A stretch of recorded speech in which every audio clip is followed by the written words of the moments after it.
घने जंगल के संत की सीख। कहानी की शुरुआत।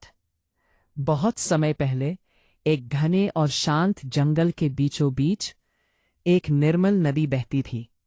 नदी के किनारे एक छोटी सी कुटिया थी जहां एक ज्ञानी और तपस्वी संत रहते थे। उनका नाम था स्वामी शांतानंद। स्वामी जी का जीवन बहुत सरल था। वे सुबह सूर्योदय से पहले उठते, नदी में स्नान करते, फिर घंटों ध्यान और ईश्वर की भक्ति में लीन रहते। उनके चेहरे पर ऐसी शांति थी कि जो भी उन्हें देखता उसका मन प्रसन्न हो जाता। संत की प्रसिद्धि। धीरे धीरे आसपास के गांवों में स्वामी जी की चर्चा फैलने लगी। लोग कहते थे कि उनके उपदेश सुनकर मन की परेशानियां दूर हो जाती हैं। हर सुबह स्नान और ध्यान के बाद स्वामी जी नदी किनारे एक बड़े बरगद के पेड़ के नीचे बैठते और लोगों को जीवन का ज्ञान देते। दूर दूर के गांवों से किसान, व्यापारी, महिलाएं, बच्चे और बुजुर्ग उनके उपदेश सुनने आने लगे। देखते ही देखते वहां लोगों की बड़ी भीड़ जुटने लगी। महत्वपूर्ण उपदेश। एक दिन स्वामी जी ने कहा, मनुष्य की सबसे बड़ी संपत्ति धन नहीं बल्कि उसका चरित्र है। लोग ध्यान से सुन रहे थे।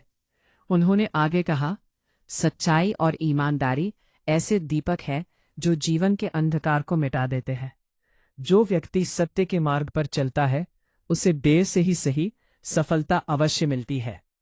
भीड़ में बैठे लोग उनकी बातों से प्रभावित हो गए। लालची व्यापारी। उसी गांव में रघुवीर नाम का एक व्यापारी रहता था। वह लोगों को धोखा देकर धन कमाता था। जब उसने संत के उपदेश सुने तो मन ही मन हंसने लगा। आजकल ईमानदारी से कौन अमीर बनता है?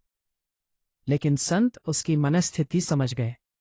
उन्होंने मुस्कुराकर कहा, जो धन छल से मिलता है वह सुख नहीं देता, वह एक दिन दुख का कारण बनता है। रघुवीर को लगा जैसे संत सीधे उसी से बात कर रहे हो। घटना जिसने जीवन बदल दिया। कुछ दिनों बाद रघुवीर बाजार से लौट रहा था। रास्ते में उसे सोने के सिक्कों से भरी एक थैली मिली। उसके मन में लालच जागा। तभी उसे संत की बातें याद आईं। सच्चाई का मार्ग कठिन हो सकता है, पर अंत में वही सम्मान दिलाता है। बहुत सोचने के बाद उसने थैली उसके असली मालिक को लौटा दी। वह मालिक एक बूढ़ा किसान था। किसान की आंखों में आंसू आ गए। उसने कहा, बेटा, आज के समय में इतना ईमानदार इंसान मिलना बहुत कठिन है। सम्मान और खुशी। धीरे धीरे पूरे गांव में रघुवीर की ईमानदारी की चर्चा होने लगी।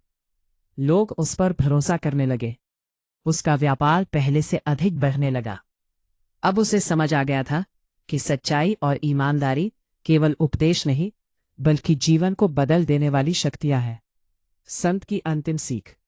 एक दिन संत ने सभी ग्रामीणों से कहा, जीवन में बड़ा बनने के लिए धन की नहीं, अच्छे कर्मों की आवश्यकता होती है। जो व्यक्ति सत्य, ईमानदारी और सादगी को अपनाता है वही वास्तव में सुखी और सफल बनता है। सभी ग्रामीणों ने उनके चरण स्पर्श किए और उनके बताए मार्ग पर चलने का संकल्प लिया। सच्चाई, ईमानदारी और सादगी मनुष्य की सबसे बड़ी ताकत है। धन से नहीं बल्कि अच्छे चरित्र से सम्मान मिलता है। समाप्त।